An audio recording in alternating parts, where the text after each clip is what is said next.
క్రీస్తునందు ప్రియమైన వాళ్ళారా, ఈరోజు మరి మన ఇన్స్టిట్యూట్ ఆఫ్ బైబిల్ టెక్నాలజీ ద్వారా 101వ కానుకగా అబద్ధ బోధకులతో జాగ్రత్త. గత సెమినార్ మీరందరూ ఎంతమంది వచ్చారో, మరి ఎంతమంది రాలేదో నాకు తెలియదు, కానీ 100వ సెమినార్లో మనం మాట్లాడుకున్నది మనుషులు ఉన్నారు, జాగ్రత్త. That is most important. ఈరోజు ప్రపంచంలో ఉన్న ప్రతి మనిషిని చూసి జాగ్రత్త పడవలసిన సమయం ఆసన్నమైనది.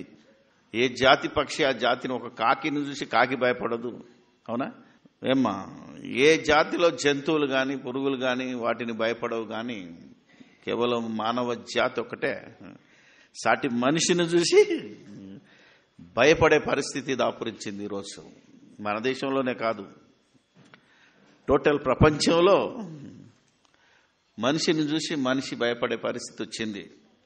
అందుకే దేవుడు క్రీస్తుకు పూర్వం 1000 సంవత్సరాల క్రితమే చెప్పాడు, మనుషులను నమ్ముకొనుట కంటే దేవుణ్ణి యెహోవాను నమ్ముకొనుటకే మేలు అని చెప్పింది. గనక ఏ మనిషిని నమ్మకూడదని, మనుషులు ఎలాంటి వారో ఈరోజు మన దేశంలో చూస్తున్నాం. ఎందుకంటే విదేశాల గురించి మనకు ఎక్కువ తెలియకపోయినా మన తాత ముత్తాతలను ఎలా ఈ మనుషులు దోచుకున్నారో, చదువు లేకపోవడాన్ని బట్టి, కులమనే కుళ్ళు పట్టిన దానిని బట్టి మనుషులు దోచుకు తిన్నారు.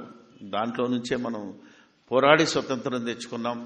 అలాగే చీకటి నుండి, సాతాను యొక్క కబంధ హస్తాల నుండి మనలను స్వతంత్రులుగా చేసిన యేసుక్రీస్తును ఏ విధంగా మనం గణపరచాలో, ఏ విధంగా మనం ప్రకటించాలో ఆలోచన చేస్తున్న సమయాన యేసుక్రీస్తును ప్రకటింపనివ్వకుండా, యేసుక్రీస్తు యొక్క త్యాగాన్ని ప్రకటింపనివ్వకుండా, యేసుక్రీస్తు ఎవరో సత్యాన్ని చెప్పకుండా ఈరోజు సాతాను ఏ విధంగా బోధకుల ముసుగులో మనల్ని, మన విశ్వాసాన్ని, మన పరలోకపు ఆస్తిని ఏ విధంగా దోచుకుంటుందో మనం ఈరోజు వాక్యాన్ని ధ్యానించబోతున్నాం. ఆ మనుషులను గురించి జాగ్రత్త పడి దేవుని రాజ్యంలోకి వచ్చి ఈ మనుషులను నమ్ముకుంటే, అంటే బోధకులు కూడా ఎవరు? మనుషులే కదా, అవునా కదా? బోధకులమైన మనం కూడా మనుషులమే. నేను నీలాంటి అందరూ మన మనుషులమే. కనుక ఈ మనుషులను నమ్మితే కూడా ఏ విధంగా మనం నరకానికి వెళ్తాం ఆలోచన చేసుకోవాలి ఈరోజు. అందుకే అబద్ధ బోధకులతో, బోధకులు ఉన్నారు వేరు, బోధకులతో వేరు. ఈరోజు ఏ సంఘమైనా, ఏ సంస్థ అయినా, ఏ యూనివర్సిటీ అయినా, ఏ కాలేజీ అయినా మా బోధ రైటు, అవునా కదా? మా దగ్గర ఉంటేనే మీరు పరలోకం వెళ్తారు, మీరు బయటికి వెళ్ళిపోతే చెట్టు నుండి కొమ్మ వేరైతే ఎండిపోయి కాల్చివేయబడుతుంది అనే ఎలాంటి తప్పుడు బోధలున్నాయో వాటన్నిటిని గురించి కూడా మనం జాగ్రత్త పడవలసిన అవసరం ఉన్నది. అందుకనే దేవుడు పైన కూడా రాశాం, మేకలకు పిలుపు, గొర్రెలకు. ఎందుకంటే గొర్రెలు అమాయకంగా ఈ మేకలు నమ్ముతున్నాయి. ప్రాబ్లం అది, ఆలోచన చేయాల.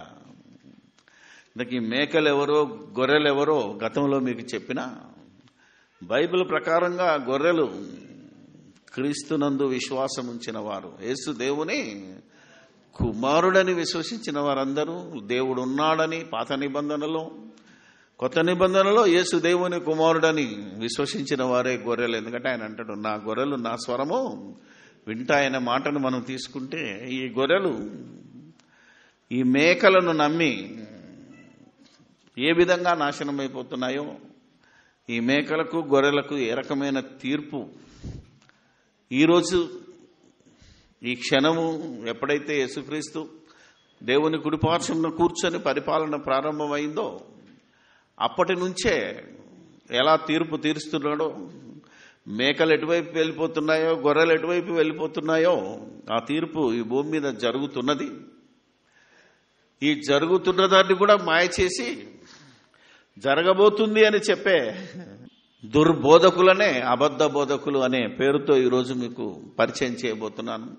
ఇంతకీ అబద్ధం అంతే కదా, లై అబద్ధం అంటే ఏంటి ఆలోచన చేయండి. మామూలు భాషలోనైతే లేనిది చెప్పటం, లేని వార్త పుట్టించి చెప్పటాన్ని అబద్ధం అంటున్నాం. కానీ బైబిల్ ఏం చెప్పింది అంటే సత్యానికి విరోధమైనది, సత్యానికి విరోధంగా సత్యాన్ని తప్పు చేసి మాట్లాడేదే అబద్ధం. అంటే సత్యము కానిది బైబిల్లో ఉంటుంది. అబద్ధం ఆడకుండా ఉండి మీరు సత్యమునే పలకవలదు అంటే బైబిల్ ప్రకారంగా మనం ఆలోచిస్తే సత్యానికి విరోధం ఏదైనా అబద్ధం. కాబట్టి ఈరోజు అబద్ధ బోధకులు అంటే సత్యానికి విరోధమైన బోధ చేసే వాళ్ళే అబద్ధ బోధకులు. సుమ సత్యం చెప్పినట్టే చెప్పి మనల్ని సత్య విరోధులుగా మార్చేది. ఆలోచన చేయాలి మీరు. యోహాను సువార్తలో యేసు ప్రభు శరీరధారిగా ఉన్నప్పుడు 8వ అధ్యాయము 44 నుంచి చదివితే, మీరు మీ తండ్రియగు అపవాది సంబంధులు మీ తండ్రి దురాశలు నెరవేర్చగోరుచున్నారు. ఆది నుండి వాడు నరహంతకుడై ఉండి సత్యమందు నిలిచినవాడు కాడు. వాని యందు సత్యమే లేదు. వాడు అబద్ధమాడనప్పుడు తన స్వభావము అనుసరించి మాట్లాడును. వాడు అబద్ధికుడును అబద్ధమునకు జనకుడునై ఉన్నాడు. అబద్ధం అంటే ఏంటిది? సత్యమందు నిలవక అబద్ధమును సత్యానికి విరోధంగా మాట్లాడించేవాడు. ఆ అబద్ధము ఎక్కడ ప్రారంభమైంది? సత్యానికి విరోధమైన బోధ. దేవుని వాక్యము సత్యము, దేవుని మాట సత్యము. ఈ విషయం అందరికీ తెలుసు. ఎందుకంటే నీ వాక్యమే సత్యము అన్నాడు యేసుక్రీస్తు వచ్చి. కాబట్టి యెహోవా వాక్కు, దేవుని యొక్క వాక్కు, దేవుని ప్రతి మాట సత్యము. ఈ సత్యానికి విరోధం, సత్యములో నిలిచి ఉండక సత్యానికి విరోధమైన బోధ చేసేవాడు. ఎక్కడి నుంచి ప్రారంభమైంది ఇది? ఆది నుండి అన్నాడు. అంటే ఎక్కడ ప్రారంభమైంది? ఏదేను వనంలో ప్రారంభమైంది. ఇది అందరికీ తెలిసిందే. సత్యం ఏంటి? మీరు ఈ పండు తిను దినమున నిశ్చయముగా సత్యదరు అన్నాడు దేవుడు. ఇది సత్యం. అబద్ధం ఏంటి? మీరు చావనే చావరు. ఇందులో మళ్ళా మీరు గమనించాలి. మీకు తెలిసిపోయింది సత్యం. మీరు చస్తారు అన్నాడు అంటే దేవుని తలంపులో చావడం వేరు, మానవ తలంపులో లేదా సాతాను ఆలోచనతో చావడం వేరు. మనిషి ఏమనుకున్నాడు? నేను తింటే చచ్చిపోతాను అంటే ఫిజికల్ గా చచ్చిపోతామని మనం అనుకుంటున్నాం. ఫిజికల్ గా చావలేదు కదా. ఇదేం చెప్పింది? మీరు చావనే అంటే సత్యము చెప్పినట్టే చెప్పి సత్యానికి విరోధమైన అబద్ధం అది. అందుకే అబద్ధం అనగానే, మనం అబద్ధ బోధకులు అనగానే లేనిదేదో చెప్పి లేని వార్త పుట్టించి మామూలుగా చెప్పటం వేరు. ఈరోజు మన విశ్వాసాన్ని, మన పరలోకపు ఆస్తిని లాక్కుంటున్న వారి యొక్క బోధను మనం పసికట్టాలి. కనుక దేవుడు చెప్పిన మాటను చూసావా అబద్ధం. అప్పుడు అర్థమైంది. ఏమని? ఆదాముకు అర్థమైంది, అవ్వకు అర్థమైంది. అమ్మో ఈయన మమ్మల్ని మోసం చేశాడు. ఆలోచన చేయాలి. ఎందుకంటే వాళ్ళు దిగంబరులే, ఆకులు కప్పుకొని చెట్ల సాటు కూర్చొని దేవునితో మాట్లాడడానికి భయపడ్డప్పుడు అప్పుడు అర్థమైంది, మేము బతికే ఉన్నాం కరెక్ట్గానే, కానీ దేవునికి దూరం అయిపోయాము. దేవుడు చెప్పింది మీరు నాతో ఉంటారు, నిత్యం సంతోషంగా ఉంటారు అన్నాడు. అది సత్యం. ఇది తినుదినమున మీరు చచ్చిపోతారంటే నాకు దూరం అయిపోతారు. చావంటే ఎడబాటు, అక్కడ లేదు అర్థం. కానీ ఈ విషయం ఆనాడు ఆదాముకు చెప్పినది, లేకపోతే ప్రవక్తలందరికీ చెప్పిన సత్యం అపోస్తలుడైన పౌలు ద్వారా సిలువ వేయబడిన క్రీస్తు బోధలో చెప్తాడు. ఏంటంటే చావంటే ఎడబాటే తప్ప నిజంగా ఏ మనిషికి చావు లేదు. శరీరం నుంచి బయటికి వెళ్ళిపోతాం అంతే, లేదా పరలోకం నుండి నరకంలో ఉంటాం. అది ఎడబాటు. అప్పుడు మేము మోసపోయామని గమనించారు. కనుక మోసపోయిన తర్వాత వీళ్ళు గ్రహించారు. మనం అది చూసి ఏం చేయాలి? బుద్ధి తెచ్చుకోవాలి. కనుక మనం ఏం చేయాలి? ఇప్పుడు మోసపోకుండానే జాగ్రత్త పడాలి. ఇప్పుడు మనం కూడా వీళ్ళ మోసాల నుంచి ఏ విధంగా మనం బయటపడాలి? ఎందుకంటే సత్యము చెప్పినట్టే చెప్తారు. ఎందుకంటే వీళ్ళు కూడా బోధకులే. ఎలాంటి బోధకులు? కొరింథీయులకు రాసిన పత్రిక 11వ అధ్యాయము 13, 14, 15 చదవండి. ఏలయనగా అట్టివారు క్రీస్తు యొక్క అపోస్తలుల వేషము ధరించుకొని వారై ఉండి, క్రీస్తు యొక్క అపోస్తలుల వేషము ధరించుకొని వారై ఉండి, దొంగ అపోస్తలులను, చూసారా, దొంగ అపోస్తలులను మోసగాండ్రగు పనివారునై ఉన్నారు. ఇది ఆశ్చర్యము కాదు. సాతాను తానే వెలుగుదూత వేషము ధరించుకొనుచున్నాడు. కనుక వాని పరిచారకులను నీతి పరిచారకుల వేషము ధరించుకొనుట గొప్ప సంగతి కాదు. వారి క్రియల చొప్పున వారికి అంతము కలుగును. ఎప్పుడు వీళ్ళకు సరిగ్గా శిక్ష పడుతుంది అంటే అంతంలోనే. అప్పటిదాకా తెలియదు మేము సత్యమే చెప్తున్నామని అబద్ధంలో బ్రతికే వాళ్ళంతా. మనం హెచ్చరించినా ఈరోజు దొంగే మనల్ని దొంగనే పరిస్థితికి వచ్చింది. నీతి పరిచారకులు అంటే ఏ నీతిది? దేవుని నీతి. ఈరోజు దేవుని నీతి ఏంటిది? ఆనాటి ఇశ్రాయేలీయులు దేవుని నీతికి లోబడలేదని రోమాపత్రిక 10వ అధ్యాయం 1-3 వచనాల్లో పౌలు చెప్తున్నాడు. అసలు దేవుని నీతి ఏంటిది అనేది కనుక మనం ఆలోచిస్తే ఈనాటికి కూడా క్రైస్తవ ప్రపంచం, అందులో ముఖ్యంగా గొప్ప గొప్ప బోధకులు అనబడిన వారు ఏ విధంగా నీతి పరిచారకుల వేషం వేసుకొని నీతికి విరుద్ధమైన బోధ చేస్తున్నారో ఒక చిన్న ఉదాహరణ ఇచ్చి ఏవేవి అబద్ధ బోధకులో ఒక్కొక్కటి మనం వివరించడానికి ప్రయత్నం చేస్తాను. ఇది దేవుని నీతి. ఆలోచన చేయండి. ఏది నీతి అని కనుక మనం ఆలోచిస్తే దానిని గురించి మనకు రోమీయులకు రాసిన పత్రికలో 4వ అధ్యాయంలో ఉంటది. అబ్రహాము దేవుణ్ణి నమ్మెను, అది అతనికి అబ్రహాము దేవుణ్ణి నమ్మాడు, అది అతనికి నీతిగా. ఎలాంటి పరిస్థితుల్లో నమ్మాడు? నిరీక్షణకు ఆధారము లేనప్పుడు అని ఉంటది. ఎప్పుడు అది? 18వ వచనం అనుకుంటాను.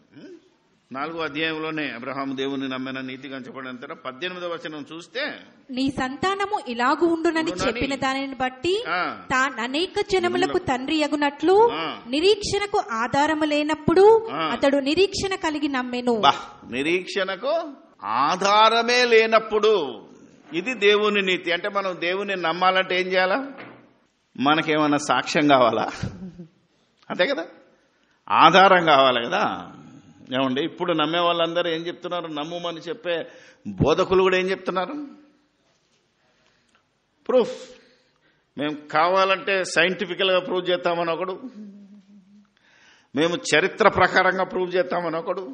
ఏమండి, అవునా కదా? మీరు ఇప్పుడు బయలుదేరిన వాళ్ళంతా ఎవరు అనుకుంటున్నారు? మీరు అబ్బా యేసుక్రీస్తుని నమ్మిస్తున్నారు అనుకుంటున్నారా మీరు? నో. ఆధారము లేనప్పుడు నమ్మురా బాబు. నమ్మితే నీకు లాభం, నమ్మకపోతే పోతావు పో. అర్థమైందా లేదా? మొన్నొక వాట్సాప్లో పోస్ట్ ఎవరో పెట్టారు, బైబిల్లో నమ్మొద్దు, మూఢనమ్మకాలు అవి ఇవి అని పెట్టి కింద ఒకటి రాశాడు, ఒకవేళ ఇది సైన్స్ ప్రకారంగా మీరు వాదించి నన్ను నమ్మిస్తే నా కుటుంబం అంతా నమ్ముతాము అని ఏదో సవాల్ విసిరాడు. బ్యాప్టిజం కూడా తీసుకుంటానని. ఎంతమంది చూసారో నాకు తెలియదు. చూసారా? అది ఫేస్బుక్లో వచ్చింది, వాట్సాప్లో వచ్చింది. ఎవరు కామెంట్ చేశారో కానీ నేనైతే కామెంట్ చేశాను. నీకు నిరూపించాల్సిన అవసరం మాకు లేదు. నమ్మితే నమ్ము, లేకపోతే పో, నరకానికి వెళ్ళిపోతాను అంతే. ఇలాంటి ఆన్సర్ ఎవడు ఎక్స్పెక్ట్ చేయడు కదా అవతలోడు. నీకు నమ్మించాల్సిన అవసరం నాకేముంది? దేవుని నీతి ఏంటిది? దేవుడు ఉన్నాడని నమ్ము. ఏది పైన రాస్తాడు ఏమనంటే, తాను విశ్వసించిన దేవుని ఎదుట అనగా మృతులను సజీవులుగా చేయువాడును లేని వాటిని ఉన్నట్టుగా పిలుచువాడునైన దేవుని ఎదుట అతడు మనందరికీ తండ్రి అయి ఉన్నాడు. అబ్రహాము నమ్మిన నీతి దేవుడు అబ్రహాము ద్వారా మనకు, ఎందుకనే మనం కూడా ఒకవేళ విశ్వాసం వల్ల అబ్రహాము సంతానం కావాలంటే ఏ నీతికి లోబడాలి? ఇది దేవుని నీతి అంటే సాక్ష్యాధారము లేకుండా. ఈ మధ్య చాలా పోస్టులు వస్తున్నాయి, ఇదిగో పలానాయన దావీదు సమాధి, లేదా గొలియాతు పుర్రి అంటాడు ఒకడు, లేదా నోవో ఆర్క్ అంటాడు ఒకడు, అవునా కదా? ఇవన్నీ పోస్టులో పెట్టి మేమేదో బాగా ప్రకటిస్తున్నాడు. అవి లేవు, అవి దొరకకపోయినా నువ్వు దేవుని నమ్మాలి. ఇప్పుడు నీకు దొరికింది నోవో ఓడ, ఏమ్మా? మరి ఇంతకుముందు వాళ్ళంతా ఏమైపోవాలి? అదే ఓడ దొరికింది కాబట్టి, కర్ర దొరికింది కాబట్టి నమ్ముతావా? కర్ర దొరకకపోతే నమ్మవా? That is the point. దేవుడు అడుగుతున్న పని అది అర్థం చేసుకోవాలి మనం. నువ్వు చరిత్ర ప్రకారంగా దేవుడు రాయించని దాని గురించి నువ్వు మాట్లాడకూడదు. దేవుడు మాట్లాడని చోట మనిషి మాట్లాడకూడదు. అది దేవుని నీతి. ఆలోచన చేయండి, దేవుని నీతి అంటే ఏంటిది, మనుషుల నీతి అంటే ఏంటిది. ఈరోజు దేవుని నీతికి విరుద్ధంగా, దేవుని నీతిని కాదని ఏ విధంగా దేవుని నమ్మిస్తామని బయలుదేరినారో వీరు నీతి పరిచారకులు కారు. ఏ ఆధారము లేకుండా నువ్వు నమ్మితేనే, ఇంకా కనీసం ఇంకా మనం ఆలోచన చేయగలిగితే మనకు ఆధారం ఉంది. ఏమండి? అపోస్తులు మనకు రాసి పెట్టారు, బైబిల్ రాసి పెట్టారు. ఏమండి? పాత నిబంధన ఉంది, కొత్త నిబంధన ఉంది. ఇది ఆధారం మనకుంది. అబ్రహాంకి ఏముంది? అవునా కదా? మీరు ఆలోచిస్తే ధర్మశాస్త్రం కూడా లేదు, ఆయనకు ఆజ్ఞలు కూడా లేవు. దేవుడు మాట విన్నాడు అంతే. నువ్వు నడువు బాబు అంటే నడిచాడు. దేవుని నీతి అది. ఎక్కడికి పోవాలో ఎరుగక, అవునా బాబు నువ్వు తట్టబుట్ట చదువుకోరా అన్నాడు అనుకో, ఏమడుగుతాం మనం ఇప్పుడు? ఏడికి పోవాలో చెప్పు, ఎంతసేపు అవుతుందో చెప్పు. ఆలోచన చేయాలి మనం. దేవుని నీతి, సాతాను యొక్క పరిచారకులు దేవుని సేవకుని ముసుగులో ఏ విధంగా దొంగ అపోస్తలులు అంటున్నాడంటే, అపోస్తలు కాకయే మేము అపోస్తలులమని చెప్పుకునే వాళ్ళు, ప్రవక్తలు కాకయే మేము ప్రవక్తలమని ప్రవచనాలు చెప్పేవాళ్ళు, వీళ్ళంతా యేసుక్రీస్తు యొక్క నీతి పరిచారకులు. ఆనాటి అపోస్తలు ఎలా ఉండేవాళ్ళు, ఆనాటి అపోస్తలు ఏ విధమైన బోధ చేశారు, వాటిని వారు బోధించేటప్పుడు వేటిని సాక్ష్యాలుగా చూపించారు అని కనుక మనం మాట్లాడితే, ఒక అపోస్తలుడైన పౌలైనా, పేతురైనా, యోహానైనా అందరూ బోధ చేసింది దేవుడు వారికిచ్చిన గ్రంథాలలో వ్రాయబడిన సంగతులను ఎత్తి, ప్రవచనాలను ఎత్తి, వారికి దేవుడు ఏవైతే మేలులు చేశాడో వాటిని జ్ఞాపకం చేస్తూ, మీ పాపముల నుండి, అంటే ధర్మశాస్త్రము దేన్నైతే చేయజాలకపోయిందో దేవుడు యేసుక్రీస్తు ద్వారా దాన్ని చేశాడు అని ప్రవక్తల గ్రంథాలలో నుంచి, ధర్మశాస్త్రంలో నుంచి రుజువులు ఎత్తి వారికి చూపించి వాళ్ళు ప్రకటన చేశారు. కానీ ఏ ఒక్కరోజు చరిత్రను ఆధారము, సైన్స్ ఆధారము వేటి వల్ల కాకుండా దేవుని వాక్యాన్ని, దేవుణ్ణి ఎలా రుచి చూచి ఎరగాలో చూపించారు. కనుక ఈరోజు క్రిస్మస్ విషయంలో మనం ఆలోచిస్తే, యేసుక్రీస్తు పరలోకంలో పుట్టాడని బైబిల్ చెప్పిన కాదు పలానా గ్రంథంలో దొరికింది, పలానా వాడి మొన్నే మధ్యలో కూడా చెప్తాడు. ఇక్కడ ఏదో హేరోదు బంగళా దాన్ని తవ్వితే అందులో దొరికిందని ఒకటి చెప్తాడు. ఇలా ఎన్ని చెప్పిన దేవుని నీతిని మీరు ఈరోజు మన జాగ్రత్తగా మీరు గమనించవలసింది ఏంటంటే, నీతికి దయ్యపు నీతికి, దేవుని నీతికి దయ్యపు నీతికి తేడా ఏ విధంగా ఉంటుందో, ఒక అబద్ధ బోధకులతో, ఒక బోధకునితో ఏ విధంగా మనం జాగ్రత్త పడాలో, పరిశుద్ధాత్ముడి ముసుగులో భ్రష్టాత్మ అంటే దురాత్మ, దుర్బోధకుడు ఏ విధంగా పనిచేస్తున్నాడో ఒకసారి మనం ఆలోచన చేయగలిగితే, నేను ఇది దాదాపు 2002 నుంచి పరిశుద్ధుని ముసుగులో భ్రష్టుడే నేటి వరాలు ఉన్న భక్తుడని రాస్తూ అందులో కొన్ని అంశాలు చెప్పాను. మీరు కనుక ఆలోచిస్తే వీటన్నిటినీ ఒక్కొక్కటి చెప్పడానికి మరి టైం ఉంటుందో లేదో తెలియదు, కానీ దేవునికి స్తోత్రం.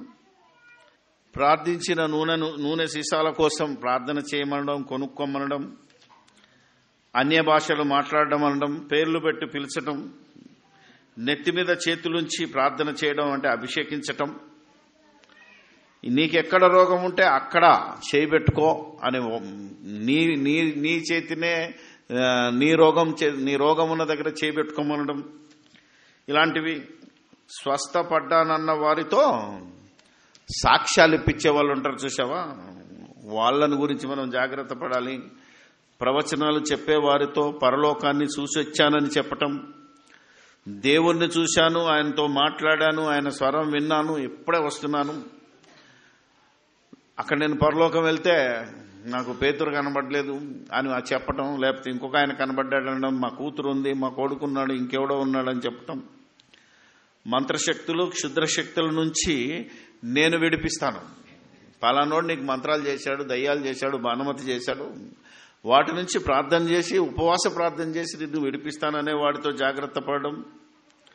ఇలా స్వస్థతలు రకరకాలు ఏవైతే కార్యక్రమాలు ఉన్నాయో వీటన్నిటిని గురించి చెప్పే వారితో, బోధించే వారితో మనం ఎలా జాగ్రత్త పడాలో, లేకపోతే మన పరలోకం మన ఆస్తిని ఎలా ఎత్తుకుపోతున్నారో ఈ దొంగ బోధకులు అనేదే ఈరోజు ప్రతి క్రైస్తవుడు జాగ్రత్త పడాలి. ఇక క్రైస్తవేతరులు కూడా వీరి మాయ మాటలు విని ఎలా వస్తున్నారో, కాకపోతే మళ్ళా ఎలా తిట్టుకుంటా మళ్ళీ బయటికి వెళ్ళిపోతున్నారో, క్రైస్తవ్యానికే కాదు క్రైస్తవేతర వాటికి కూడా నష్టం జరిగి ఈ బోధకుల వలన క్రీస్తు నామము అన్యజనుల మధ్య ఏ విధంగా దూషింపబడుతున్నదో దాని గురించే మనం ఈ అంశం పెట్టామే తప్ప ఇందులో అందరూ లేరు.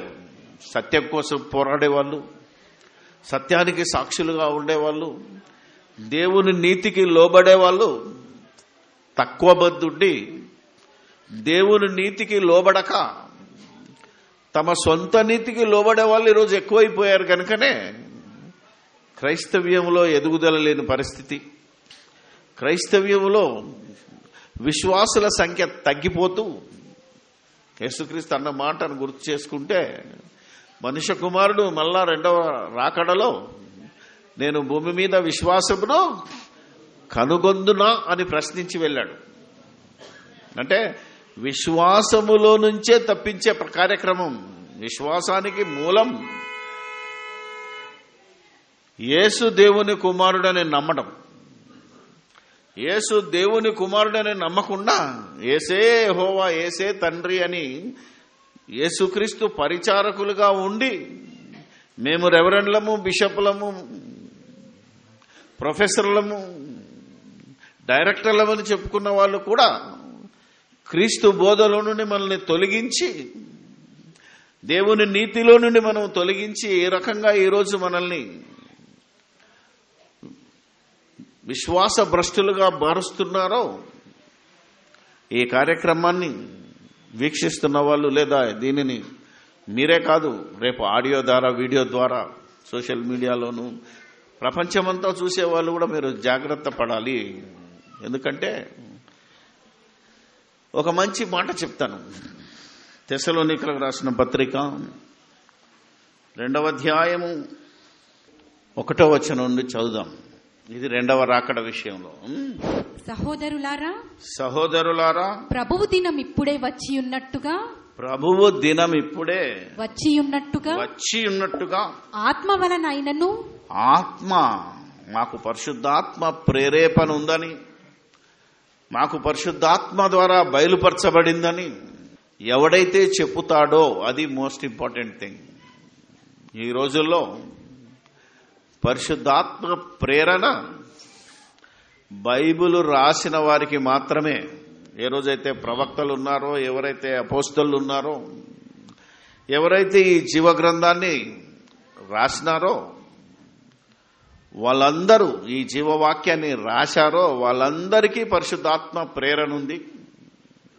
ఇది చదివేవాడికి మాత్రము పరిశుద్ధాత్మ ప్రేరణ ఉండదు. ఎందుకంటే నువ్వు కొత్తగా రాస్తే దేవుడు నీ ద్వారా అప్పటి వరకు చెప్పనిది చెబితే అది ప్రేరణ కిందికి వస్తుంది. దేవుడు చెప్పిన దాన్నే నువ్వు చెబితే పరిశుద్ధాత్మ సహవాసం అంటారు, పరిశుద్ధాత్మ సహాయం అంటారు. నీకు ఆత్మ సహాయం వేరు, ఆత్మ ప్రేరేపణ వేరు. ఈ తేడా తెలియకుండా మనల్ని మోసం చేస్తున్నారు ఈరోజు. ప్రతి క్రైస్తవుడికి ఈ విషయం తెలియాలి. అందుకే రెండవ రాకడను గురించి ఎప్పటి నుంచి అబద్ధం వచ్చిందట? ప్రభువు దినం ఇప్పుడే వచ్చి ఉన్నట్టుగా. అంటే క్రీస్తు శకము సుమారు 50-54 మధ్యలో ఈ తెస్సలోనికకి రాసిన పత్రిక రాయబడి ఉందని చరిత్రకారులు చెప్పారు. వరకు సభయం ఇంపార్టెంట్ కాదు కానీ, చరిత్రకారుల చరిత్ర ఇంపార్టెంట్ కాదు కానీ, దేవుని ఆత్మచేత వ్రాయించబడిన ఈ యొక్క తెస్సలోనిక పత్రికలో యేసుక్రీస్తు రెండవ రాకడ, నేను ఇదిగో త్వరగా వస్తున్నాను అని చెప్పి వెళ్ళిన మాట అప్పుడే వచ్చేశాడని చెప్పడం మొదలుపెట్టారు. ఇప్పటికి కూడా చెప్తున్నాను, యేసుక్రీస్తు యొక్క రాకడ గురించి చాలా మంది ఏం చెప్తారంటే రహస్య రాకడ ఒకటి ఉంది, మళ్ళా బహిరంగ రాకడ ఒకటి ఉంది అంటాడు ఒకడు. రహస్య రాకడ, బహిరంగ రాకడ, రాకడలోనే 2 రకాల రాకడలు లేవు. ఈ రహస్య రాకడ వచ్చిన వాడు ఏమంటున్నాడంటే, నాకు ఆత్మ బయలుపరిచింది, దేవుని ప్రేరేపణ, ఆత్మ ప్రేరేపణతో నేను చెప్తున్నాను. ఒకడు గుంటూరులో ఒక పెద్ద సంస్థనే బయలుదేరింది, మంగళగిరిలో ఉంటాడు ఆయన. రెండవ రాకడ వచ్చేసింది అన్నాడు ఆయన, బుక్కులు కూడా రాశారు. దాన్ని ఏమన్నాం కదా, గతికవాదం. గతికవాదం అని ఒకటి తీసుకొచ్చి ఆల్రెడీ ఒక సంస్థ క్రైస్తవుల్లోనే యేసు రాకడ వచ్చేసిందని చెప్పేశారు.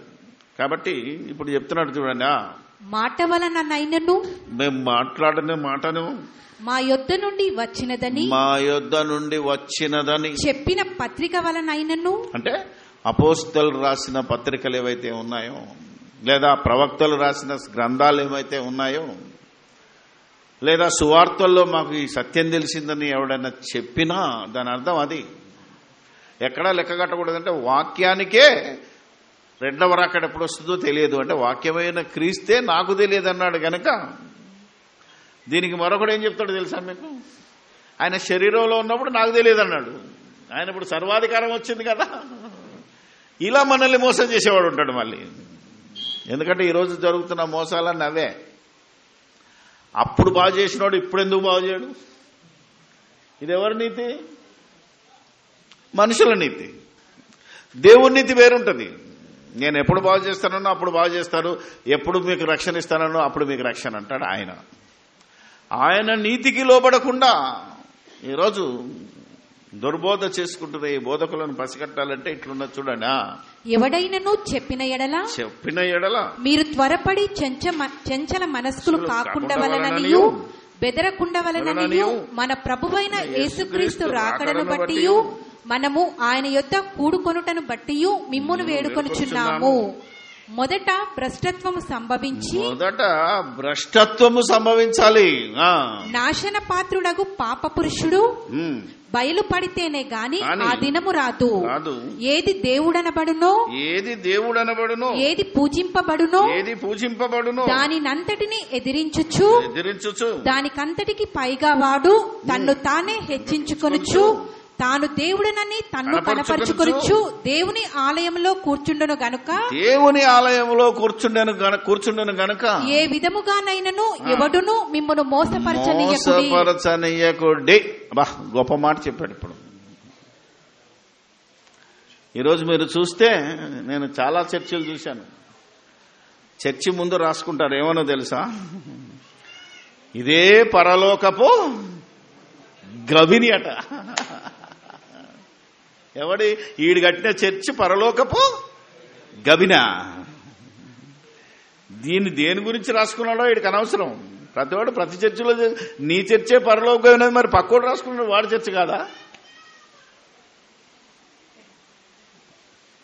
చూసారా? మీరు ఆలోచన చేయగలగాలి. ఎందుకంటే అసలు దేవుని ఆలయమే కూలగొట్టబడింది. ఫిజికల్ ఆలయం ఆల్రెడీ వెళ్ళిపోయింది. యెరూషలేములో ఉన్న దేవాలయమే కూలగొట్టబడి మనిషి దేహమే దేవుని. ఇప్పుడు వాడు ఎక్కడ కూర్చోవాలి? మనుషుల హృదయాలలో కూర్చున్నాడు. దేవాలయం లేదు. ఇప్పుడు నువ్వు కట్టిన ఏ చర్చి పరలోకపు గవిని కాదు. ఇంత తేడా తెలియని బోధకులు ఉన్నారు ఈరోజు. వాళ్ళని ఏమనాలంటే అబద్ధ బోధకులు ఖచ్చితంగా. ఎందుకంటే అబద్ధం చెప్తున్నాడు. మా దేవాలయం చూసి ఎంత బాగుంది అన్నాడని అయిపోయినాడని అర్థం చేసుకోవాలా. ఇప్పుడు దాంట్లోనే దేవునితో సమానుడుగా చేసుకునే వాళ్ళు ఉన్నారు. ఇప్పుడు దేవుణ్ణి వదిలేసి క్రీస్తుతో సమానులుగా చేసుకున్న వాళ్ళని కూడా చూస్తున్నాం ఇప్పుడు. నేనే క్రీస్తునని మత్తయి సువార్తలో ఏ విధంగా అయితే పలువురు చెప్తారనుందిగా 24లో ఏమనుంది, అనేకులు వచ్చి నా పేరిట వచ్చి ఏం చేశారంటే నేనే క్రీస్తునని చెప్పి పలువురిని. దీనికి లేటెస్ట్ గా ఒక బోధకుని బోధ ఉదాహరణ పెడతాను మీకు. అర్థమైందా లేదా? ఎలా ఉంటుందంటే ఆ బోధ సత్యం చెప్పినట్టే ఉంటుంది, బైబిల్ రెఫరెన్స్ చెప్పినట్టే ఉంటుంది. యోహాను సువార్త 15వ అధ్యాయంలో యేసుప్రభు అంటాడు, ద్రాక్షావల్లిని నేను, తీగలు మీరు. అవునా? నాలో ఫలింపని ప్రతి తీగ కొట్టివేయబడుతుంది. కొట్టివేయబడే కదరా పిచ్చోడా, కాల్చివేయబడుతుందని కూడా చెప్పాడు. రైటే, కొట్టివేయడం వేరు, కాల్చి బూడిద చేయడం కూడా వేరే. ఇప్పుడు ఎవరితో ఉంటే మనం ఫలిస్తాం? యేసు ప్రభుతో ఉంటేనా, ఈయన సంఘంతో ఉంటేనా, ఈయనతో ఉంటేనా? ప్రశ్న అది. చదివేవాడికి ఉండాలి, ఈలలు కొట్టేవాడికి, చప్పట్లు కొట్టేవాడికి తెలివి ఉండాలి. ఇప్పుడు అంటే ఎలా మోసం చేస్తున్నాడంటే నేనే యేసుక్రీస్తుని. ఇప్పుడు బైబిల్లో ఉన్న రెఫరెన్స్ ఎవరికి అంటగట్టుకుంటున్నాడంటే, అయ్యా మీరు యేసుక్రీస్తుతో ఉండండిరా, యేసుక్రీస్తు అంటగట్టండిరా, క్రీస్తుని పోలి నడుచుకోండిరా అని చెప్తే అది ఎవరి బోధ? నీతి పరిచారకుని బోధ. ఏమంటున్నారు? నాతో లేనోడు, మా సంఘంలో లేనోడు, మా బైబిల్ కాలేజీలో చదవనోడు ఎక్కడికి వెళ్ళిపోతాడు? నరకానికి వెళ్ళిపోతాడు. సర్వనాశనం, నీ చరిత్ర సమాప్తం అన్నాడండి. ఎంత బాగుంటుంది ఇంకా. అంటే ఇప్పుడు ఈయనే యేసుక్రీస్తు అంటే ఎలాంటి బోధలు వస్తున్నాయో యేసుక్రీస్తును పోల్చుకునే వాళ్ళు చేశారు. నేనే యేసుక్రీస్తుని అంటున్నారు ఇండైరెక్ట్ గా. సైతానేవాడు నేనే దేవుణ్ణి అనేవాడు. ఆడైతే ఈరోజు క్రీస్తు శిష్యులమని చెప్పుకుంటున్న వాళ్ళు ఏమంటున్నారంటే నేనే క్రీస్తును, నాతో ఉంటేనే నువ్వు ఓకే, నా సంఘమే నా దగ్గరే తాళం చెవి ఉందంటే ఎంత అన్యాయమో ఎంత అక్రమమో ఆలోచించి చదివితే తప్ప నీకు అర్థం కాదు. అంటే బైబిల్లో ఉండు. ఇంతవరకు నేను 101 సెమినార్లు జరిపించాను ఇక్కడ. ఇది 101. ఇన్ని సంవత్సరాల నుంచి మీకు చాలా మంది మొదటి నుంచి వస్తున్న వాళ్ళకి తెలుసు. ఏ ఒక్కరినైనా ఇక్కడికి రారా బాబా అని అడిగానా? ఏమండి, మీరు ఇక్కడికి వస్తేనే, ఐబీటీకి వస్తేనే మీకు పరలోకం, లేకుంటే నరకం అని నన్ను చెప్పారు. ఏమండి, 1500 ప్రసంగాలు ఉన్నాయి, నా ఆడియో ప్రసంగాలు. మీరు యూట్యూబ్లో కొడితే ఒక 165 వీడియోలు దొరుకుతాయి, ఆడియోలు దొరుకుతాయి. ఎక్కడన్నా నన్ను కాదు నమ్మండి, అసలు మీరు వాక్యాన్ని నమ్మండి అనే ప్రశ్నే లేదు నా దగ్గర. బతిలాడాల్సిన అవసరమే లేదు. వాక్యం నమ్మితే నీకు లాభం, నమ్మకపోతే పోతావు, అంతే. ఒకటే మాట, వేరే తేడా లేదు. వాక్యాన్ని నమ్ము, సత్యమని రుజువు చేసుకో. ఒకవేళ నేను చెప్పింది ఎంతవరకు రైటో బైబిల్ను చూసుకో, మళ్ళీ నాతో వాదనకు రాకు. అవునా కదా? ఒకడు అంటాడు వాదనకు రా అంటాడు. నేను బైబిల్లో నమ్మి నీ దగ్గరికి ఎందుకు వస్తాను రా వాదనకి? అవునా కదా? మీరు ఆలోచించాలి. చాలాసార్లు చెప్తున్నాను మీకు. యేసు దేవుని కుమారుడని మహిమా ప్రభావముతో నిరూపింపబడను అని బైబిల్లో ఉన్నాక మళ్ళా నీతో వాదన ఎందుకు? ఆల్రెడీ వాళ్ళు రుజువు చేశారు. నేను నీకు వాదనకు వస్తే నాకు నమ్మకం లేదని అర్థం. తప్పు. ఇలాంటి నీతి పరిచారకుల వేషం వేసుకొని సాతాను ఏ విధంగా ఈ సమాజాన్ని భ్రష్టు పట్టిస్తుందో ఈరోజు ప్రతి క్రైస్తవుడు ఆలోచించవలసిన తరుణం ఆసనం. అందుకే ఈ బోధకులతో ఏం చేయమంటున్నాం? జాగ్రత్తగా ఉండమంటున్నాం. ఎవరు సత్యాన్ని పలికిస్తున్నారో, సత్య ప్రకారంగా బోధ చేస్తున్నారో, సత్యానికి విరోధమైన బోధ చెయ్యకుండా ఉన్నారో, ఇప్పుడు మీరు ఏ టీవీలో చూసినా ఏముంటది? ఖచ్చితంగా ఒక స్వస్థత. అవునా కదా? జరగని మీ బోధకుని చూశారు ఎక్కడన్నా? 100% ఏమున్నాయన్నీ? ఏమ్మా, మొత్తం ఎపిసోడ్లు ఎవరిదన్నా చూడండి, మొత్తం అద్భుతాలు, సూచక్రియలు. అందులో స్పెషల్గా ఏంటంటే ఫలానా వారి సాక్ష్యాలు. ఇప్పుడు ఒకసారి ఎవరు దొంగ బోధకుడో మార్కు రాసిన సువార్త, నేను చెప్పాను కదా, స్వస్థపడ్డానన్న వాడితో ఏం చెప్పించకూడదు? సాక్ష్యం చెప్పించకూడదు. ఇది యేసుక్రీస్తు బోధ. ఆలోచన చేయాలి. ఎందుకు చెప్తున్నాడు, ఎందుకు ఆయన చెప్తున్నాడు అనే అర్థం తెలియకుండా, యేసుక్రీస్తు యొక్క గొప్పతనాన్ని మనం గౌరవించకుండా, ఆయన బోధనే గౌరవించట్లేదు అంటే ఇంకే నువ్వు ప్రకటిస్తున్నావు. ఆయన బోధనే విశ్వసించట్లేదంటే నువ్వు యేసుక్రీస్తు ఎడల నీకు ఏ విధమైన భక్తి భయం ఉంది? జస్ట్ మాటకైనా చెప్తున్నాను నేను. పైగా వాడే అంటాడు మనల్ని, మీరే యేసుక్రీస్తుకు విరోధులు అంటాడు వాళ్ళు ఉల్టా. మేము క్రీస్తుకు సాక్షులం నాయన, మేము యెహోవాకు సాక్షులం కాదు. ఎప్పటికీ చెప్తున్నాను నేను. ఈవెన్ క్రీస్తుకు సాక్షులు అంటే ఏమన్నట్టు, క్రీస్తును చూసినోడు, క్రీస్తు మాట స్వయంగా విన్నోడు సాక్షి. యాక్చువల్గా వాళ్ళ అపోస్తలులు చెప్పారు మేము క్రీస్తుకు సాక్షులం. మనమెవరం మరి? సిలువ వేయబడిన బోధకు, క్రీస్తు బోధకు సాక్షులం. మేము బోధ ప్రకారమే ఈ విని నమ్ముతున్నాం తప్ప మేము క్రీస్తును చూడలేదు. ఇంతవరకు ఆయన ఎట్లుంటాడో మాకు తెలియదు. కల్లారా ఆయనను మేము చూడలేదు. ఆయన స్వరాన్ని మేము వినకపోయినా ఇదిగో ఇందులో ఉంటుంది ఆయన స్వరం.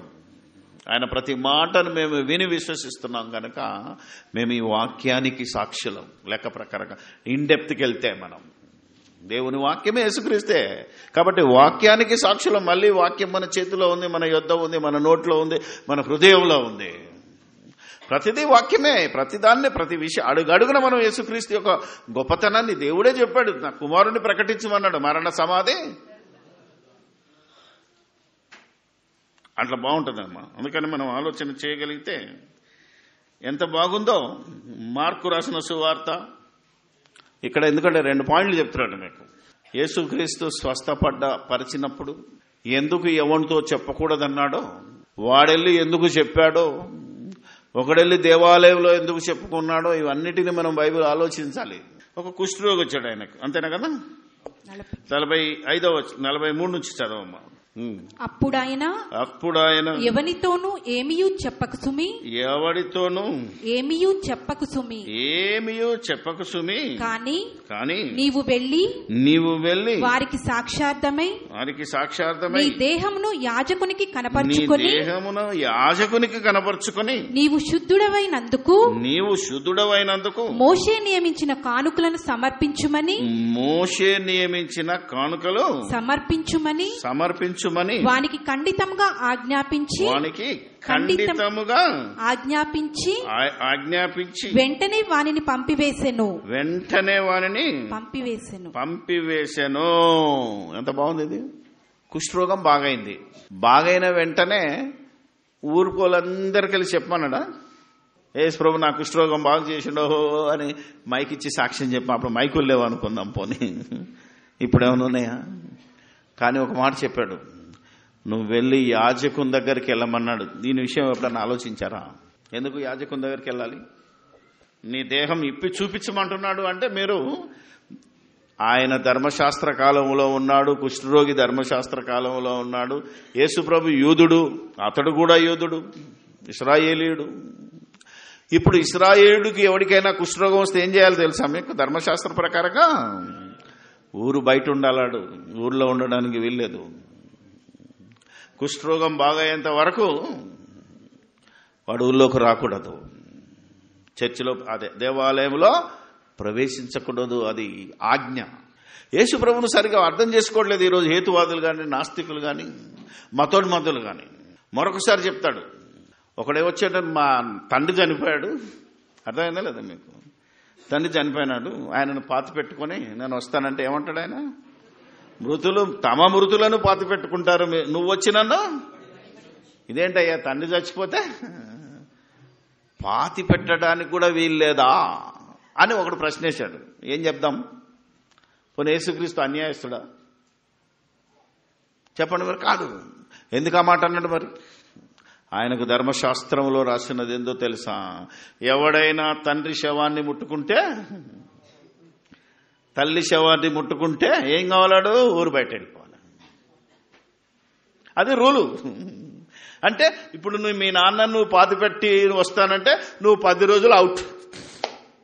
ఎందుకంటే శుద్ధి చేసుకోవాలా, దినాలు చేయాలా, మళ్ళీ స్నానాలు చేయాలా, పెద్ద కథ. ఇది మన దగ్గర ఉండేది నీకు తెలుసు కదా. మీకు ఇప్పటికీ హిందూ ఆచారంలో మా చిన్నప్పుడు మా తాతలు ఉన్నప్పుడు మేము చూసాం. ఎందుకంటే ఎవరైతే నిప్పు పట్టుకుంటాడో, అవునా కదా, ఇంకాడు 10 రోజులు దినాలు అయ్యేదాకా ఎక్కడికి వెళ్ళకూడదు, పని చేయకూడదు. తెలుసా మీకు? ఈరోజు మన దగ్గర బాపనోళ్ళు ప్రవేశపెట్టారు. అది అదే ధర్మశాస్త్రాన్ని కాపీ కొట్టిన వాళ్ళు వీళ్ళు. అంతా బైబిలే, కానీ చెప్పలేదు.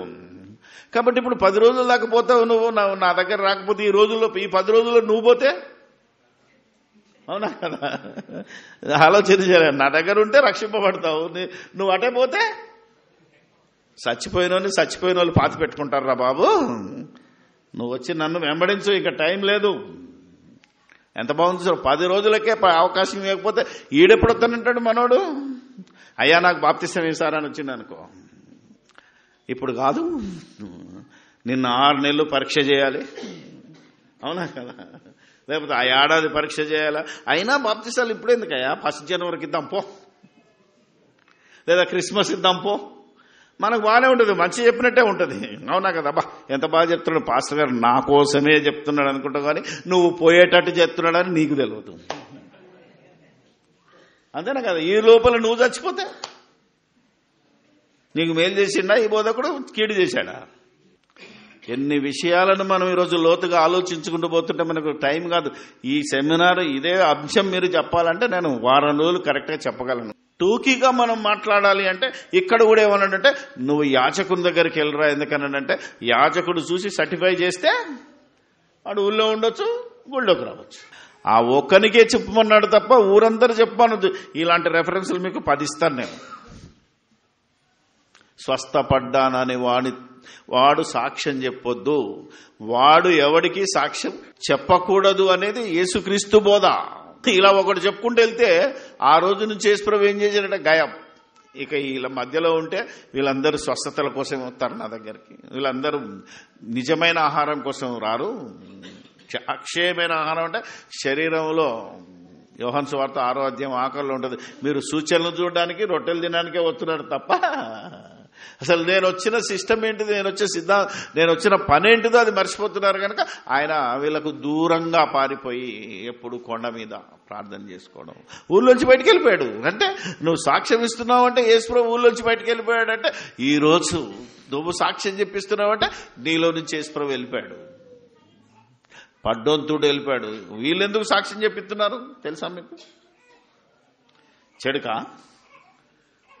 చెడగొట్టడానికి అయితే కాదుగా. ఏమనుకుంటున్నారు వీళ్ళు? స్వనీతి ఏంటిది? ఈమె బాగుపడ్డది, ఈయన బాగుపడ్డాడంటే బయటోడు నమ్ముతాడు. అరే నేను మంచిగా కదా చేసేది, తప్పు కాదు కదా అని ఆయన వాదన. ఎంత బాగుంటుందో చూసారా? అంటే నీ నీతి వేరు, దేవుని నీతి వేరు. దేవుని నీతి ఈ సాక్ష్యాన్ని బట్టి నువ్వు యేసుక్రీస్తుని నమ్మకూడదు. ఇది నీకు రోగం బాగైనందుకే నువ్వు యేసుక్రీస్తుని నమ్మడానికి వీల్లేదు. రోగం బాగాకపోయినా యేసుక్రీస్తుని నమ్మాలి. ఎంతమంది ఉన్నారు ఇప్పుడు చూడండి. ఈరోజు ఎంతమంది రోగం వచ్చినా నొప్పి వచ్చినా, మనం పాడుకునే పాటల్లో యోబొత్తాడు, అవునా కాదా, కానీ మనం యోబులాగా లేము. ఆయన గోక్కుంటా కూడా ఏం చేశాడు? దేవుని స్తుతించాడు. ఒక లాజరు కుక్కలొచ్చి కురుపులను నాకినా దేవుని యందు విశ్వాసం ఉన్నాడు తప్ప నా రోగం బాగు చేస్తేనే నేను నిన్ను నమ్ముతాను. ఎందుకయ్యా దేవుడా వాడిని బంగ్లా మీద ఉంచావు, నన్ను ఎక్కడ ఉంచావు అని అడిగాడా? మనం ఏమనుకుంటాం? నా బాధల్లోంచి తీసేయి, నా అప్పులు తీసేయి, అప్పుడు నేను నమ్ముతానంటే ఒడుగుదురు నీకు అప్పులు తీసేయడు, అయినా నమ్మాలి. ఇలా చెప్తే ఎవరు వస్తారు బ్రదర్ అన్నాం అనుకో, ఇక్కడే వచ్చింది దెబ్బ. ఇక మొత్తానికి ఇక్కడ ఈరోజు నలుగుతున్న సమస్య ఏంటంటే, ఇలా చెప్తే ఎవడొస్తాడు చర్చికి? నీ నీతిని బట్టి నువ్వు పిలిస్తే వాడు మధ్యలో వెళ్ళిపోయే ప్రమాదం ఉన్నది. ఈరోజు ఉత్తరప్రదేశ్, అది ఎవరు జార్ఖండ్ అటు సైడ్ వెళ్తే మీరు చాలా మంది ఎటు వెళ్ళిపోతున్నారు? మళ్ళీ వాప్సీ. మీకు తెలియదు. ప్రపంచంలో చూస్తే ఎందుకు మాకు ఇది దొరుకుతుంది అది దొరుకుతుంది అని చెప్పారయ్యా, మాకేమీ కలగట్లేదు. సో వాళ్ళు ఏం చేశారు, ఇప్పుడు వాళ్ళు హాస్పిటల్ పెడుతున్నారు, అవునా కదా, మీరు వాళ్ళు స్కూల్స్ పెడుతున్నారు, వాళ్ళు అన్ని మేలులు చేకూర్చేసరికి మేము అటైపోతాం. ఎందుకంటే ఈరోజు ఎవడు బాగు చేస్తే ఆయన దగ్గరికి పోదామంటోళ్ళే ఉన్నారు జనాలు తప్ప ఈ బాగు కోసం కాదు. ఆలోచన చేయాలి మనం. ఎందుకంటే ఈ స్వస్థత కార్యక్రమాలన్నీ ఈ ప్రపంచ క్రైస్తవ బోధకులకి అర్థం కావక మనల్నే అబద్ధ బోధకులు అంటున్నారు తప్ప ఆల్రెడీ అబద్ధ బోధకులు ఎప్పుడు బయలుదేరారో మొదటి శతాబ్దంలో ఎలా బోధ చేస్తున్నారో ఇప్పుడు ఈరోజు చూసాం మనం. ప్రభువు దినం ఇప్పుడే వచ్చిందని, ఇలా రెండవ రాకడ సమీపించిందని, ఇలా ఎన్ని విషయాలను ఈరోజు మన వాళ్ళు బోధిస్తున్నారో ఆశ్చర్యంగా ఉంటుంది మీకు. ఈరోజు మరలా చెప్తున్నాను, జాగ్రత్తగా వినండి. యెషయా గ్రంథం అసలు స్వస్థపడ్డోని గురించి ఎందుకు చెప్పొద్దన్నాడో, అందరికి ఎందుకు చెప్పొద్దన్నాడో, యాజకునికి ఎందుకు చూపించుకోమన్నాడో యెషయా గ్రంథం 53వ అధ్యాయం 4వ వచనం నుండి చదువుదాం. నిశ్చయముగా అతడు మన రోగములను భరించెను, నిశ్చయముగా అతడు మన రోగములను భరించెను, మన రోగములను భరించెను, మన వ్యసనములను వహించెను, మన వ్యసనములను వహించెను. అయినను మొత్తబడిన వానిగాను దేవుని వలన బాధింపబడిన వానిగాను శ్రమ నొందిన వానిగాను మనమతనిని ఎంచితిమి. మన అతిక్రమ క్రియలను బట్టి అతడు గాయపరచబడెను. అతడు అంటే యేసుక్రీస్తు దేవుని కుమారుడు గాయపరచబడెను. మన దోషములను బట్టి నలుగగొట్టబడెను. మన సమానార్థమైన శిక్ష అతని మీద పడెను. అర్థమైన శిక్ష అతని మీద పడెను. అతడు పొందిన దెబ్బల చేత మనకు స్వస్థత కలుగుచున్నదే. ఇది యెషయా రాసిన. ఈరోజు ప్రతి క్రైస్తవుడు దీన్నే వాడుకుంటున్నాడు. స్వస్థత సభ అంటే ఏంటిది? ఈ కొటేషన్ లేకుండా స్వస్థత సభ లేదు. ఇంతకు యేసుక్రీస్తు ప్రభు ఈ లోకానికి వచ్చింది స్వస్థపరచటానికా? ఒకవేళ స్వస్థపరచటమే అయితే ఎవరిని స్వస్థపరచడానికి వచ్చాడు? ఆలోచన చేయాల. స్వస్థత అనేది ఎవరికి వాగ్దానము చేయబడింది? ఎవరికి దేవుడు ఇస్తానన్నాడు? నిన్ను స్వస్థపరచు యెహోవాను నేనే అని ఎవరితో మాట్లాడాడు?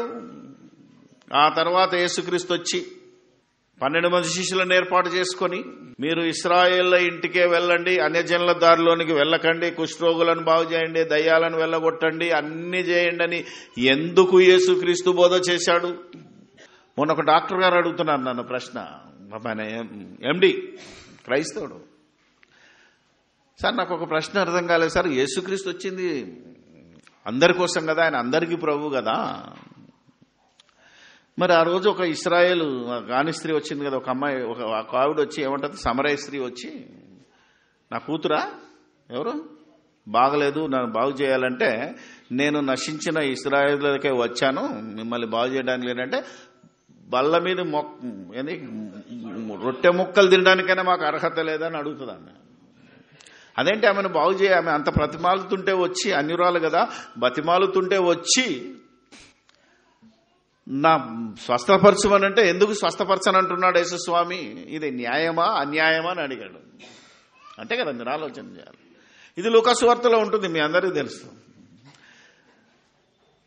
ఆయన ఒక మాట అన్నాడు, ఏమని? యేసుక్రీస్తు అందరికీ ప్రభువు కదా అన్నాడు. తెలుసా? మీరు ఈ విషయం తెలుసుకోవాలి. మీరు యేసుక్రీస్తు అందరికీ ప్రభు ఎప్పుడయ్యాడు? ఇప్పుడు చెప్పాలి మీరు. యేసుక్రీస్తు సిలువ వేయబడిన తర్వాత, లేచిన తర్వాత ఆయన అందరికీ మనిషిగా బతికున్నప్పుడు యూదుల రాజు, ఇశ్రాయేలుల రాజు, అందరికీ రాజుగా ఆయన నియమించలేదు అప్పుడు. ఆయన తెలుసా లేదా మీకు? ఈ తేడా బైబిల్లో చదవకపోతే ఈరోజు తప్పుడు బోధలు ఎలా వచ్చాయో, అబద్ధ బోధకులు ఎలా పుట్టుకొస్తారో,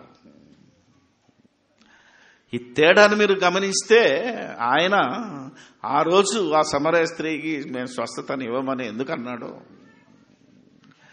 ఆయన నశించిన ఇశ్రాయేళ్ల ఇంటికే వెళ్ళు, వాళ్ళ దగ్గరికే పోయి వాళ్ళనే స్వస్థపరచాలి, మీరు బయటికి వెళ్ళొద్దు అని వాళ్ళకెందుకు చెప్పాడు, ఈయన నేను ఎందుకు చేయనన్నాడు అని అంటే, ఇదిగో స్వస్థత ఎవరికి వాగ్దానం చేయబడింది, ఎవరు స్వస్థత పొందారు ఆయన పొందిన దెబ్బల చేత అని అడిగితే మన మన మన అన్నాడు ఇశ్రాయేలీయుడైనా. ఎవరైనా? యెషయా ప్రవక్త ఇశ్రాయేలీయుడు, ఇశ్రాయేలుతో రాస్తున్నాడు. అసలు యెషయా గ్రంథం ఇశ్రాయేలుతో మాట్లాడిన గ్రంథం. ఇప్పుడు మనం అందరం చదువుకుంటున్నాం, దీంట్లో ఉన్న సత్యాన్ని మనం ప్రకటించగలం. వాళ్ళతో మాట్లాడినప్పుడు కూడా యేసుక్రీస్తు ఈ వాక్యం ఎలా మాట్లాడిందో తెలిస్తే, ఇప్పుడు ఇంతసేపు మాట్లాడాడు కదా ఈ ప్రవచనంలో, ఎవరైనా 11వ వచనం చదవండి. ఇప్పుడు అతడు తనకు కలిగిన వేదనను చూచి తృప్తి పొందును. నీతిమంతుడైన నా సేవకుడు అంటే యేసు ప్రభు జనుల దోషములను భరించి తనకున్న అనుభవ జ్ఞానము చేత అనేకులను నిర్దోషులుగా అంటే ప్రపంచంలో ఉన్న ప్రజలందరి కోసం యేసుక్రీస్తు ఏం చేస్తానన్నాడు? పాప క్షమాపణిచ్చి మీ దోషముల నుండి విడుదలనిచ్చి నిన్ను నిర్దోషిగా చేయడానికి యేసుప్రభు వచ్చాడు ఈ లోకానికి. ఇది తండ్రి చిత్తం. మీరు ఎఫ్సి పత్రిక 1వ అధ్యాయంలో చదివితే 4వ వచనం నుండి 6 వచనాలు చదివితే, జగత్తు పునాది వేయబడక మునుపే మనము నిర్దోషులముగాను పరిశుద్ధులుగాను ఉండవలనని, జగత్తు పునాది వేయబడక ముందే ప్రేమ చేత ఆయన క్రీస్తులో, అంటే క్రీస్తు ఈ లోకానికి వచ్చింది ఎందుకు? మనల్ని నిర్దోషులుగాను పరిశుద్ధులుగా చేయటానికి. ఈరోజు నువ్వు నీ పాపము నుంచి విడుదల, నీ దోషము నుంచి విడుదల, నీకు రక్షణ. అందుకే యెషయాలో 53:11 ప్రపంచానికి సంబంధించినది ఇది. కానీ ఇశ్రాయేలుకు సంబంధించినది ఏంటిదో తెలుసా? మన దోషములు ఏమంటాడు? మన అతిక్రమమును బట్టి అతడు గాయపరచబడను, మన దోషములను బట్టి అతను నలగొట్టబడను, మన సమాధానవంతమైన శిక్ష అతని మీద పడెను, అతడు పొందిన దెబ్బల చేత. ఈ వాక్యము ఇప్పుడు ఎవడైనా క్రైస్తవుడు వాడుకున్నాడు అనుకో, అతడే అబద్ధ బోధకుడు. ఎందుకు? అరే ఇది మన గురించే కదా, మన గురించి కాదు, ఇది రాసి పెట్టింది ఇశ్రాయేళ్ల కోసం. దీని నెరవేర్పు ఎప్పుడు జరిగింది? సింపుల్గా చెప్తాను. మత్తయి రాసిన సువార్త ఒకసారి నెరవేరిన తర్వాత నువ్వు దాన్ని వాడుకుంటున్నావు అంటే, ఎక్స్పైర్డ్ మెడిసిన్ వాడుతున్నాడంటే వాడు ఎక్స్పైర్డ్ అయిపోతాడు, ఆ మందు వాడినోడు కూడా ఎక్స్పైర్డ్ అయిపోతాడు. ఇది నీ జ్ఞానం. 8వ అధ్యాయం. అందుకే ఈరోజు చాలా మంది ముస్లింలు పాస్టర్లతో పోటీకి వెళ్ళి, అయితే విషం తాగిన ఏం కాదు అయితే తాగుమని ఒకటి టేబుల్ మీద పెట్టాడట, వీడికి చెమటలు వచ్చినాయి. ఏం కాదు, ఎందుకంటే విషం తాగినా నువ్వు బతకాలంటే నువ్వు అపోస్తలుడు అయి ఉండాలి. 1వ శతాబ్దంలో క్రీస్తును సాక్షిగా ఉన్నోడికి ఆ వరం ఉంది. ఆలోచన చేద్దాం. మత్తయి రాసిన సువార్త 8వ అధ్యాయము 14 నుంచి. తరువాత యేసు పేతురింటిలో ప్రవేశించి జ్వరముతో పడియున్న అతని అత్తను చూచి ఆమె చెయ్యి ముట్టగా జ్వరం ఆమెను విడిచెను. అంతటా ఆమె లేచి ఆయనకు ఉపచారము చేయసాగెను. సాయంకాలం అయినప్పుడు జనులు దయ్యములు పట్టిన అనేకులను ఆయన యొద్దకు తీసుకుని వచ్చిరి. ఆయన మాట వలన దయ్యములను వెళ్ళగొట్టి రోగుల నెల్లను స్వస్థపరిచెను. ఏమండి, రోగుల నెల్లనా కొందరునా? ఎంతమంది వస్తే అంతమందిని. ఎందుకు? పవర్ ఆఫ్ జీసస్, ఆయనకున్న శక్తి అలాంటి. దేవుడు ఆయనకి ఇచ్చాడు, దేవుడు ఆయన అభిషేకించాడు అంటాడు అపోస్తలుడు. ఇప్పుడు కింద చదివితే అర్థమవుతుంది. అందువలన ఆయనే మన బలహీనతలను వహించుకొని మన రోగములను భరించెనని ప్రవక్త అయిన యెషయా ద్వారా చెప్పబడినదే నెరవేరెను. ఎప్పుడు? యేసు ప్రభు బతుకున్నప్పుడే యెషయా గ్రంథంలోని లేఖనము నెరవేరిపోయింది. ఇప్పుడు నువ్వు రాసుకుంటే ఎట్లా? ఇప్పుడు మనం వాడుకుంటే ఎట్లా? దీనికి ఇంకో సపోర్టింగ్ రెఫరెన్స్ కూడా ఉంటుంది. పేతురే చెప్తున్నాడు, చూద్దాం. పేతురు రాసిన మొదటి పత్రిక 2వ అధ్యాయము బైబిల్ చదవడం రావాలి. మిమ్మల్ని అందుకని చదువుకోమంటున్నాను. ఏమా క్రైస్తవులకు చదువు రావాలన్న వాళ్ళు చేతులెత్తండి చూద్దాం. బైబిల్లోనే ఉంది. ప్రతి క్రైస్తవుడు ఆ రోజు ఇశ్రాయేలులను తిట్టకుండా తిట్టాడు. ఆ రోజు ఆ పెద్దలను కూడా తిట్టాడు. యేసుప్రభువని లేఖనములలో ఉన్నది మీరు చదువలేదా? మాకు చదువు రాదు, ఏం చేయాలయ్యా? ఎప్పుడు చెప్తానుగా, ఏమ్మా మళ్ళమ్మ చెప్తాను కదా. చదువు రాకపోతే అమ్మ 10 రూపాయలు ఇవ్వమంటే సంచల తీసి ఏది పడితే అది ఇస్తావా? మరి 10 ఎందుకు ఇస్తావు? అవునా? ఆలోచన చేయాలి కదా. ఇక్కడ మాత్రం తెలివి ఉంది, ఇక్కడ మాత్రం తెలివి లేకపోతే పోతావు. అందుకే ప్రతి ఒక్కడు చదువుకోవాలి, చదివించాలి. ఇప్పటికైనా మీ పిల్లలన్నా చదివించండి. మీ పిల్లల ద్వారా మీరు చదివించుకోండి బైబిల్ని. ఈరోజు ఇంటికి వెళ్ళిన తర్వాత నేను చెప్పిన సంగతులు అలాగున్నావా లేవా అని మీ పిల్లలతో చదివించాలి. ఎందుకంటే నేనేమైనా కలిపి చెప్పానా నా అవసరం కోసం? ఒకడంటాడు నీ వాదనను రైట్ చేసుకోవడానికి ఏరుకున్నావు రెఫరెన్స్లు అంటాడు. ఏమండి ఇది ఏరుకున్నాయా? ఒకదానికొకటి సంబంధం లేదా? చేయాలి, చూడాలి కదా మనం. అందుకనే పేతురు అంటాడు 2వ అధ్యాయం 24 మనము పాపముల విషయమే చనిపోయి నీతి విషయమే జీవించినట్లు. చూసారా ఆయన నీతి ఎక్కడ చూసినా దేవుని నీతి. ఈరోజు దేవుని నీతి చెడగొట్టడానికే ఈ దయ్యం యొక్క బోధకులు ఏం చేస్తున్నారంటే నీతి పరిచారకుల వేషం వేసుకున్నారు మన నీతిని దోసుకోవడానికి. ఆయన తానే తన శరీరమందు మన పాపములను మ్రాను మీద మోసుకొనెను. ఆయన పొందిన గాయముల చేత మీరు స్వస్థత నొందితిరి. నొందితిర్రి అన్నాడంటే ఆయన ఈ పత్రిక రాసేటప్పటికే స్వస్థతలు అయిపోయినాయి. జాగ్రత్త, స్వస్థత నొందితిర్రి అన్నాడు అంతే. ఎందుకంటే యేసు ప్రభు అందరినీ స్వస్థపరిచాడు, వీళ్ళు కూడా స్వస్థపరిచారు. ఎవరు? పేతురు స్వస్థపరిచాడు, యోహాను స్వస్థపరిచాడు, వీళ్ళందరూ కూడా స్వస్థపరిచారు. అందుకనే స్వస్థత నొందితిరి. దేనివల్ల? ఆయన పొందిన గాయముల చేత. చూసారా ఎంత బాగుందంటే ఈ వచనాన్ని ఈరోజు ఎవడు వాడుకుంటున్నాడో వాళ్ళే అబద్ధ బోధకులు అని మీరు గ్రహించి వాళ్ళకి ఎంత తొందరగా దూరంగా ఉంటే అంత మంచిది. అప్పుడు చేసినోడు ఇప్పుడు చేయడు అనేది మానవ నీతికి మీరు లొంగకండి. అప్పుడు చేసినోడు ఇప్పుడు చేయడు అన్నాడు, చేయడు, దట్స్ ఆల్. ఎందుకు చేయడు అని అడిగితే నీకు ఆయన్ని అడగాలి, నువ్వు వెళ్ళి నన్ను అడగ. వాక్యంలో రాసి ఉంది నీకు స్వస్థత వాగ్దానం లేదు. నీకేమున్నది వాగ్దానం? రక్షణ. నశించిన దానిని వెదికి రక్షించుటకు నేనొచ్చాను అన్నాడు ఆయన. ఈయనేమన్నాడు? ఈయనను ప్రకటించిన ఆయన ఏమన్నాడు? పాపులను రక్షించుటకు యేసుక్రీస్తు ఈ లోకమునకు వచ్చనను వాక్యము. చూసారంటే ఇక నుంచి నువ్వు రక్షణ, నీ ఆత్మను ఎలా రక్షించుకోవాలా, కాపాడుకోవాలా, దాని మీదనే నువ్వు దృష్టి ఉంచాలి. ఈ విషయముల గురించే నువ్వు బాధపడాలి. నీకు కష్టం వచ్చినా నష్టం వచ్చినా ఆలోచన చేయాలి.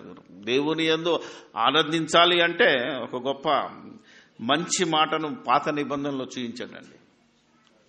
దేవుని యందు ఆనందించేవాడు ఎలా ఆనందించాలట చూద్దాం. ఎల్లప్పుడూ ప్రభువునందు ఆనందించానని పౌలు ఎందుకు అన్నాడు? ఇప్పుడు ఏం చెప్తున్నాడు చూడండి. హబక్కూకు గ్రంథం 3వ అధ్యాయం 17వ వచనం. అంజూరపు చెట్లు పూయకుండినను, అంజూరపు చెట్లు పూయకుండినను, ద్రాక్ష చెట్లు ఫలింపకపోయినను, ఒలీవ చెట్లు కాపులేకయుండినను, చేనిలోని పైరు పంటకు రాకపోయినను. ఏమంటే చేనిలోని పైరు పంటకు రాకపోయి అంటే మధ్యలో తుఫాన్ వచ్చిందో లేదా ఇంకేదో వచ్చిందో కొట్టుకొని పోయింది, నాశనం అయిపోయింది. వేసిన రాకపోయినను, గొర్రెలు దొడ్డిలో లేకపోయినను. అర్థమైంది. ఏదో రోగాలు వచ్చిపోయినాయో ఎవడో కొట్టుకుపోయినాడు, నాకు లాసే వచ్చింది. సాలలో పశువులు లేకపోయినను. అవునా? అంటే అంతా లాస్ అయింది. అర్థమైందా లేదా? మీకేమైంది? అంతా లాసే కదా. నేను యెహోవా యందు ఆనందించేదను, నా రక్షణకర్త అయిన నా దేవుని యందు నేను సంతోషించేదను. ఇది ఆల్రెడీ భక్తుడు ఆల్రెడీ బోధించాడు. ధర్మశాస్త్రంలో దేవుడు ప్రవేశపెడుతున్నాడు. ముందైతే నీకు ఇస్తా అది ఇస్తా అన్నాడు. హబక్కూకు గ్రంథానికి వచ్చేసరికి ఏమంటున్నాడు? నేను ఆనందిస్తున్నా అంటే మీరు కూడా ఆనందించాలి. రాబోయే ప్రజలకి ఏమి కలిగినా కలగకపోయినా, నీకు రోగం బాగైనా బాగాకపోయినా, నీ ఆస్తి వచ్చినా రాకపోయినా, నీకేదొచ్చినా రాకపోయినా నేను దేవుని యందు ఆనందిస్తానని ఆయన అన్నాడు. ప్రభువునందు ఆనందించమని పౌలు అన్నాడు ఫిలిప్పీలకు రాసిన పత్రిక 4:4. ఈరోజు ఈ విధమైన రక్షణను బోధించకుండా ఎవడైతే నీ యొక్క శరీర సంబంధమైన విషయాలు, లాస్ట్ టైం కూడా చెప్పాను మీకు, ఏది మనుషుల గురించి జాగ్రత్త పడుడి అన్నప్పుడు కూడా చెప్పాను, మరలా చెప్తున్నాను. కోర్టు కేసులా అంటాడు ఒకడు, అవునా కదా? మేం బాగా చెప్తాం రా అంటే ఇక లాయర్ అవసరం లేదా? అవునే, కోర్టుకి వెళ్ళడమే నీ తప్పు. దేవుని ఆజ్ఞను మీరు వెళ్ళావు కనుక దేవుడు నిన్ను పట్టించుకోడు. ఇక నువ్వేం చేయాలి మరి? కోర్టులకు వెళ్ళి బయటకు రావాలంటే మంచి లాయర్ని పట్టుకో. ఓకే, మంచి లాయర్ కోసం ప్రార్థన చేసుకో, ప్రార్థన వద్దంటలేను. మంచి దగ్గర వెతికి నువ్వు మంచి లాయర్ని పట్టుకొని లాయర్ ద్వారా బయటకు వస్తావు. కానీ నేనే ఇక నువ్వు లాయర్ అవసరం లేదంటే మాట్లాడితే ఇలాగా, అవునా కదా? రోగాలా రా, ఇక మీరు ఆసుపత్రికి వెళ్ళొద్దంటే మరి ఆసుపత్రులు ఎందుకున్నాయి? క్రిస్టియన్ ఆసుపత్రులు ఎందుకున్నాయి? ఏమండి, అమెరికాలో అన్నీ అలాగే కదా హాస్పిటల్, జర్మనీలో లండన్లో ఉన్నాయని వీళ్ళు కూడా అక్కడికే ఎందుకు వెళ్ళి బాగు చేసుకొచ్చుకుంటారు. ఇలా ఎన్నున్నా మాట్లాడవచ్చు మనం. భయంకరమైంది ఒకటి చెప్తాను, భార్యాభర్తల మధ్య సఖ్యత లేదా? నేను ప్రార్థన చేస్తానంటాడు, నువ్వు ప్రార్థన చేస్తే ఎవడరా బాగుపడేది? నేను వాక్యం చెప్పినా నా భార్య నా మాట వినదురా నా అవతలోడు అన్నాడు అనుకో, ఏమండి ఎన్ని ప్రసంగాలు విన్నా ఏ భార్య భర్త మాట ఉన్నది, ఏ భర్త భార్య మాట నాది అన్నోడికి ఎవడు చెప్తాడు? ఏమండి ఆలోచన, వాక్యానికి లోబడితే సమాధానం. కానీ ఇంతకీ ఈ స్వస్థత ప్రార్థన, నువ్వు ప్రార్థన చేస్తే భార్యాభర్తల బంధం ఉంది అని అనుకున్నాను నేను, నాకు డౌట్ వచ్చింది. ఇంతకీ నీ భార్య నీ మాట వింటదా? నీకోసం ఎవడు చేయాలి ప్రార్థన? ఇలా ఆలోచించి అడిగేవాడు లేనందున్నే ఏమా ఈరోజు ఈ దొంగ బోధలు రాజ్యమేలుతున్నాయి. అందుకే మన విశ్వాసాన్ని మనం ఏం చేస్తున్నామంటే పరీక్ష చేసుకుంటున్నాం. దేవుని నీతికి మనం లోబడాలా, దేవుని వాక్యం ఏం చెప్తుందో దానికి లోబడితే తప్ప మనం ఈరోజు విశ్వాసంలో బ్రతకలేము, మన విశ్వాసాన్ని మనం కాపాడుకోలేము. క్రీస్తునందు ప్రియమైన వారలారా, ఇంకా దేవుని నీతికి మనం ఎలా లోబడాలో, దేవుని నీతిని బట్టి ఏ విధంగా మనం సంఘాన్ని, సంఘంలో మనం ఈ సమాజాన్ని మార్చగలగాలో, ఇంకా మరి మనం చదవబడిన లేఖన భాగంలోనికి మనం వెళ్ళలేదు. అక్కడి నుంచి ఇంకా ఏ ఆత్మను నమ్మాలో, ఏ ఆత్మను నమ్మకూడదో, వీటన్నిటిని విషయాలను మనం లంచ్ తర్వాత